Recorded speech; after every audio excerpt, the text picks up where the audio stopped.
In this video, we are going to learn how to identify a vintage Fender Stratocaster body. But instead of only going over all the key details that are unique to a vintage Fender body, we are also going to cover part of the process and the tools that were used to create all of these unique details. This will give you a better understanding of why these details are here in the first place, and ultimately help you decide whether a body is real or fake. First, we'll start with the template.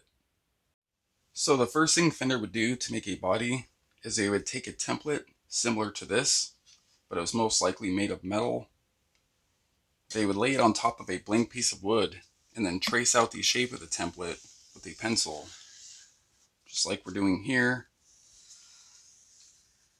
Once finished, they would take this over to a bandsaw and cut as close as they could get to that pencil line. So just for the heck of it, we're going to go out and do that.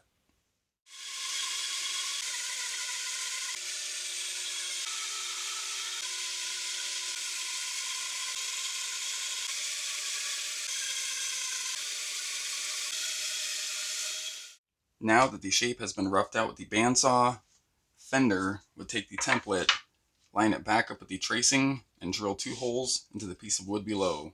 One here and one here.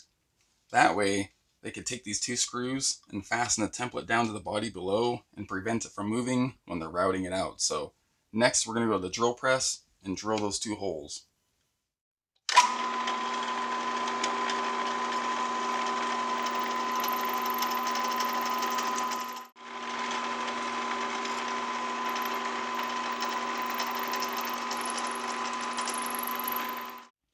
With the holes being drilled in the rough cut body, we can now take the template and fasten it down.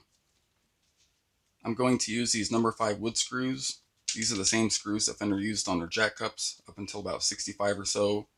And the reason why is, if I take this 1959 Music Master neck and locate the original hole where the template was fastened, this screw right here fits in and threads perfectly.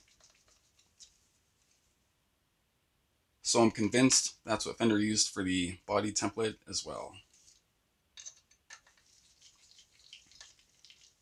So I'm going to mount this onto the body real fast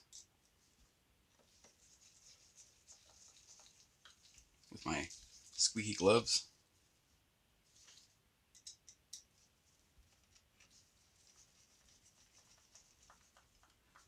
So from here, Fender would take this to a pin router and route all this rough wood around this edge, making it smooth. And then they would route the control cavity, pickup cavities, all those cavities out. They could have done these first and then done the outer edges of the body. It really wouldn't matter because you have a template. So we're not going to route this out, but I am going to show you the pin router and how it works. So we're going to go out and do that right now. This beast is an overhead pin router. This is what Fender used back in the old days to route their bodies out. It's actually even the same brand, and it's from the 40s. And again, this thing is a monster. The video doesn't do it justice because when I got this thing, I thought it was going to be a lot smaller, and then when I saw it, I was like, holy cow. So how this works, in the middle of this table, you have a pin right here, hence the name pin router, and this pin right here guides your template into the cutting bit. And the overhead part is because the cutting bit is overhead, so you have an overhead pin router. So what you would do, you would take your body with the template on the bottom, you would line that up with the pin below, and as you can see, the pin keeps the body from going outside of the shape of the template. So you would turn it on, then you would step on this lever down here. This lever will move the entire table up into your cutting bit, and that pin guides your template below, and it cuts out exactly the shape of that template. So if your template has imperfections, that's going to transfer to the body you're cutting out. Anyway, we're going to pretend that this whole thing got finished off completely. We're going to go inside to a reissue body that has these holes right here. We're going to talk about filling those, and then we're going to jump into the 59 and 65 real body and start covering all those little details that you came here for. So let's go back inside. Here's that body we just pretended to cut out and finish off, which is really weird because the router transformed it into ash wood. I've never had that happen before, and also it's left-handed, but that's not the biggest problem. The biggest problem is it has these 4 holes that need to be filled. So we're going to take these little hardwood dowels right here, add some glue to them, and then fill in at least one of these holes on camera. So we'll do that right now after I reset up the camera. Alright, so I'm just going to add a little glue to the hole. Put a little on the dowel. And now, I'm going to take my wife's tweezers. Don't tell her. Line that guy up. I'm just going to tap this. Actually, I'm going to try to press this in with the screwdriver.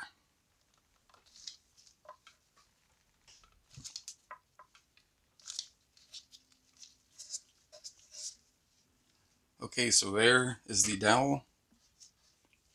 I'm going to go out and sand this real fast, make it smooth, and then I'll come back and show you what it looks like. And here's what it looks like when it's done.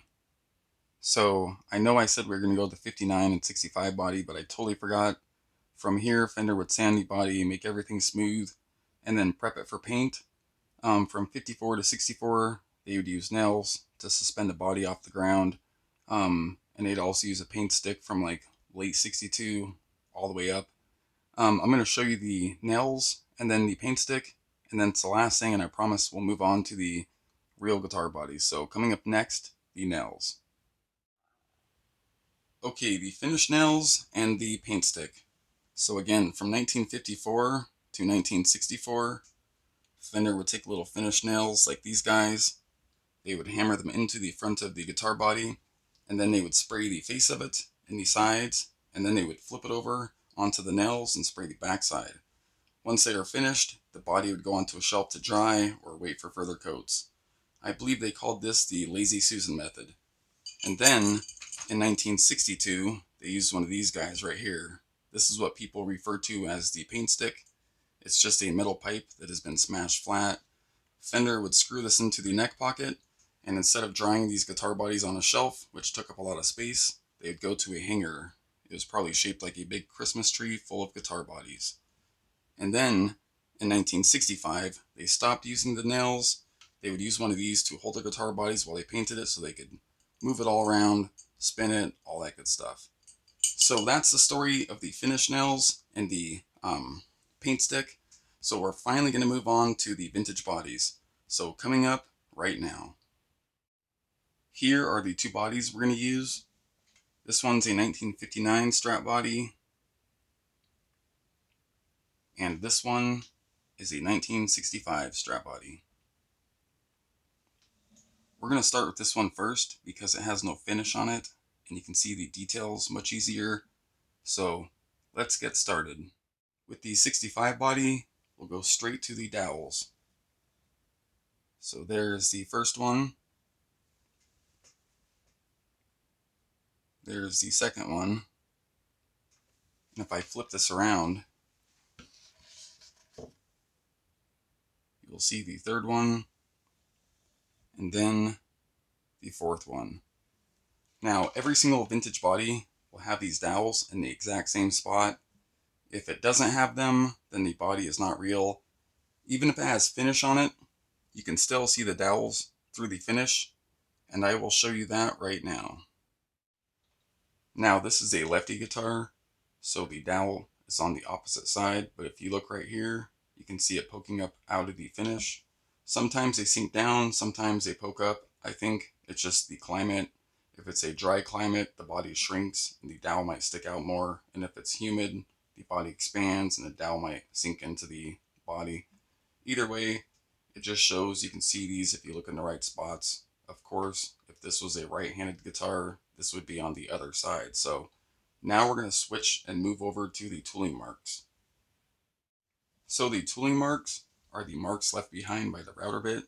So if you look in this cavity, you can see that little circle and all these little lines going through here. That's where the bit routed out that wood.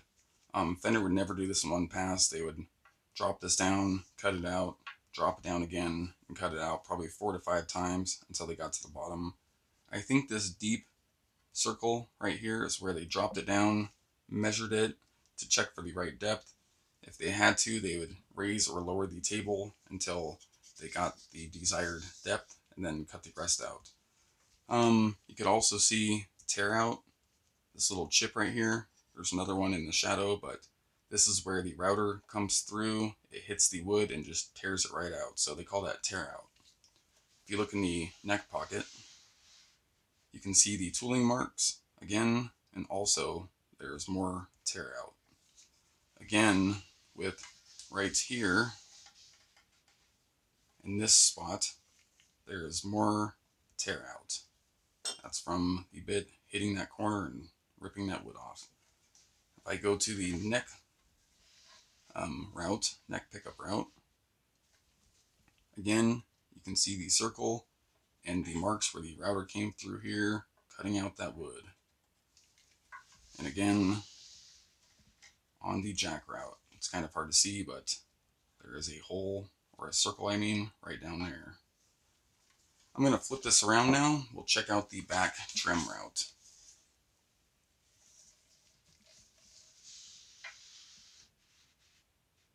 So once more, you can see the circle where the router came through and cut that wood out. And if you look right here in this corner, just like I was saying earlier, if you have a template that has a flaw in it, it's going to transfer it to the body. So this corner has a flaw. You can see a notch is taken out. And if I take this template right here, let me see how I can do this to, let me flip this way, sorry. So there's an example, that's why I made this to show you. See how this corner has that little mark? That's going to transfer to every body that's using this template. So that's why you have that. Many old guitars actually have that same exact corner, so you want to look out for that.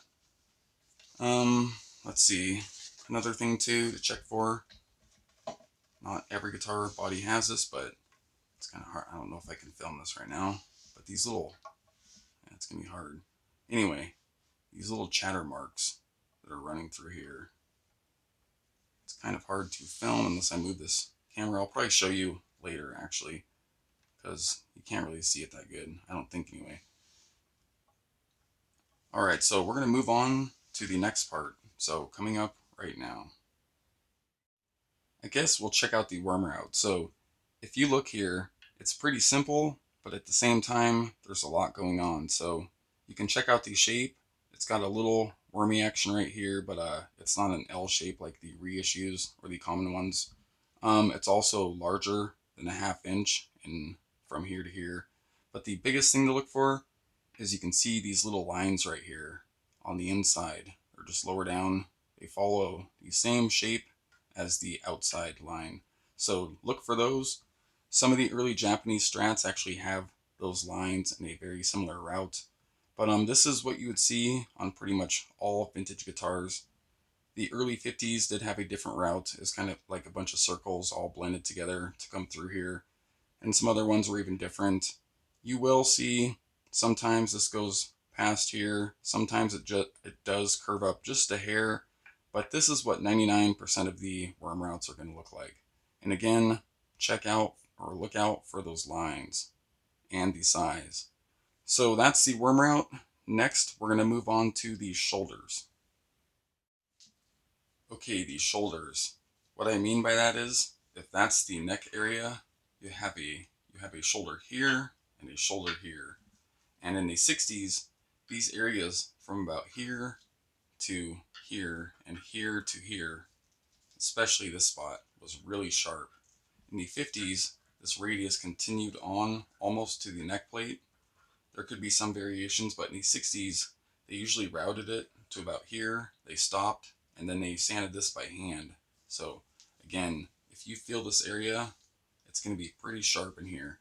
Now, if I flip this around, you can see what it looks like with the radius going all the way up. It's very round in here. So that's correct for the front. But again, if you check out the back, it's pretty sharp.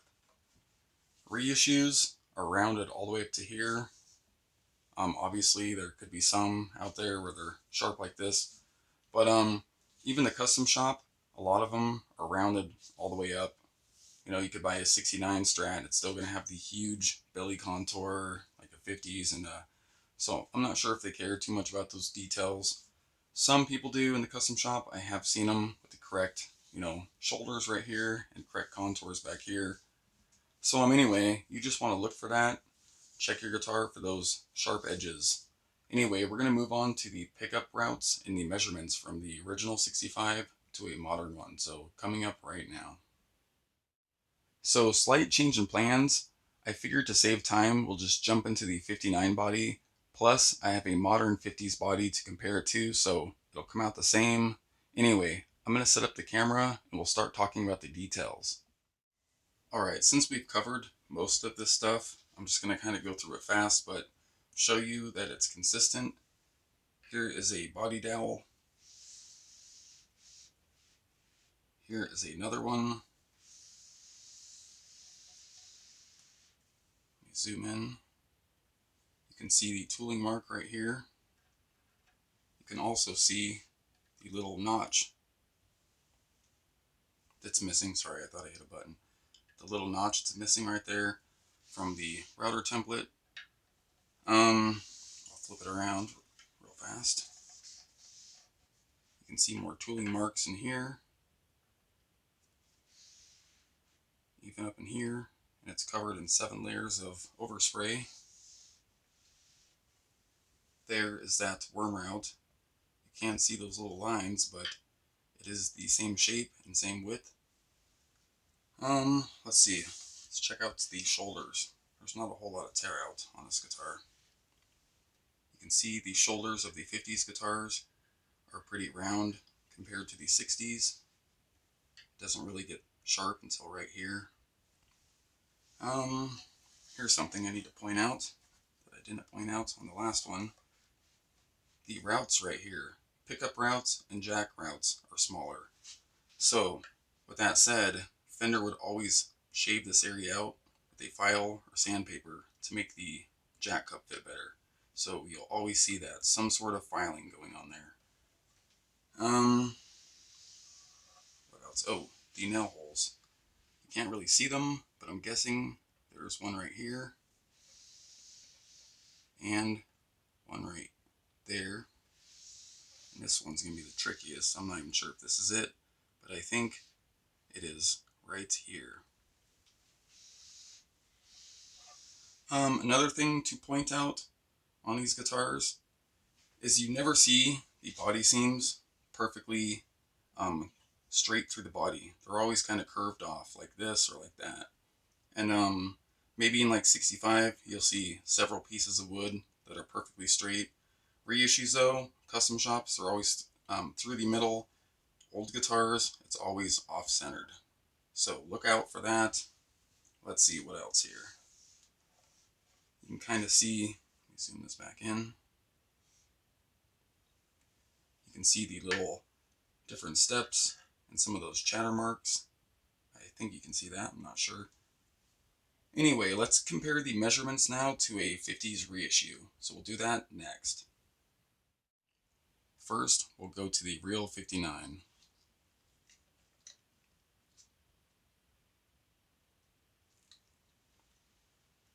.969. This probably would be .100, but the extra finish is making it smaller. Next, the reissue 50s body. The reissue 50s body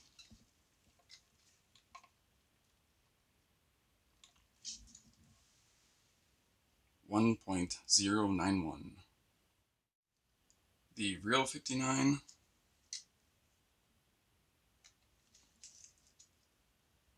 .931. The 50s reissue body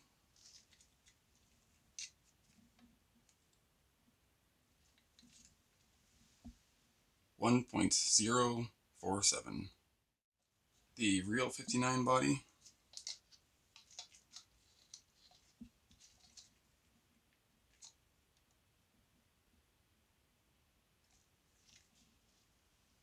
2.332. The Reissue 50s body.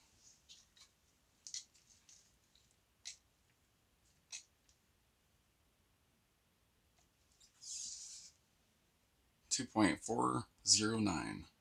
Now to do a side-by-side comparison, I'll take this over to here, if I can see right. Whoops.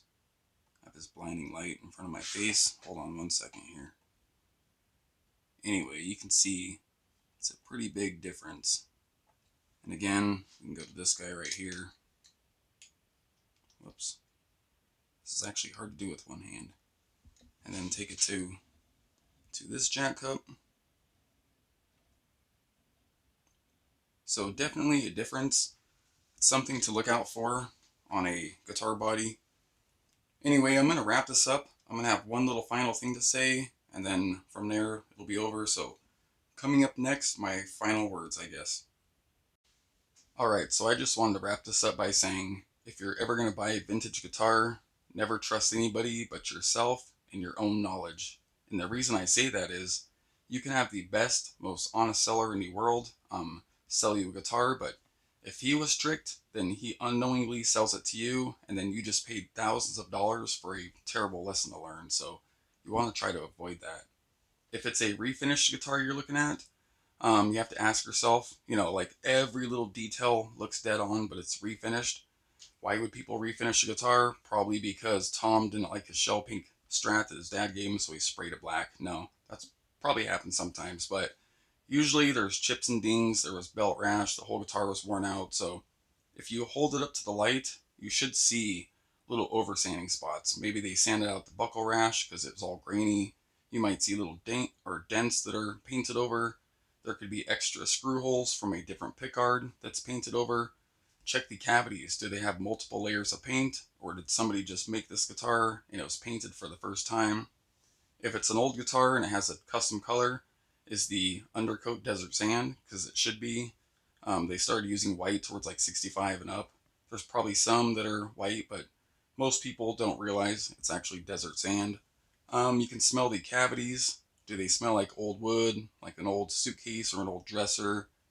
You just want to look at everything. So with that being said, I hope you learned something in this video. Also, I said the reissues always have the line down the center. I don't know why I said that. Some do, but they also have 3-piece and even multiple piece bodies with the line on both sides of the tremolo. Anyway, so yeah, I hope you liked this video. I hope you learned something new.